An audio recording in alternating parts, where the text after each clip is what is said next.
In the abstract, I said about good to best, you know, what good leaders do and what best leaders know how to produce energy, so on and so forth. This is where I'm leading to, is this best leaders. Read the first sentence, or the first part of that. Best leaders, the people do not notice.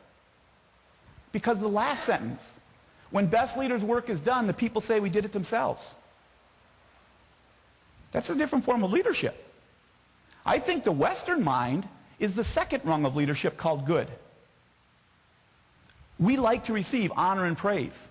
We like to get pats on the back. We like to be powerful, visible. Okay, we like to be in command as leaders. That's how we have been trained in the West, is visibility.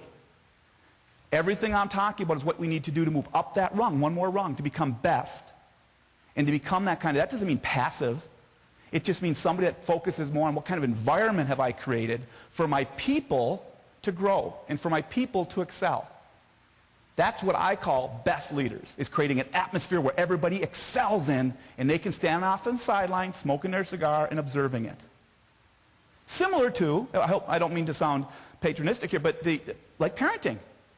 What do we do as parents? Do we want to raise 18-year-olds, 19, 20-year-olds when they go out in the real world, they say, well, what would mom have told me to do?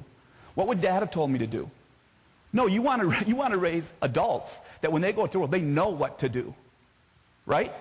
They know what to do. They're not so used to just following mom and dad's rules because you like to tell them rules. You want to develop them so they understand those things naturally. And why? Because they'll say they did it themselves. Okay, so that's where I'm going with. Best leaders tend to focus on things that are a little bit invisible. The cake. They're not worried about the icing. I think good leaders can achieve results. There's a lot of good leaders that achieve results. We like working for many good leaders. But there's a difference with best leaders because they go unnoticed. They affect this environmental stuff. They might be humble. You don't really notice them, but man, you just love working in that atmosphere because they've created such teamwork and camaraderie and sense of focus.